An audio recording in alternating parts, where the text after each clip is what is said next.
Und das haben wir heute gemacht. Das habe ich heute gebastelt,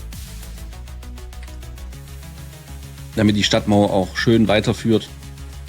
Hier mit einer kleinen Brücke drüber.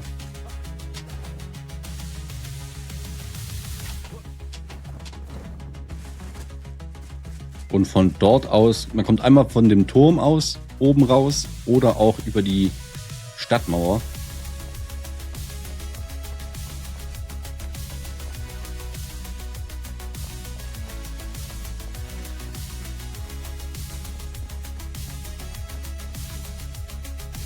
Dann kann man sich die ganze Stadt nochmal von hier aus betrachten.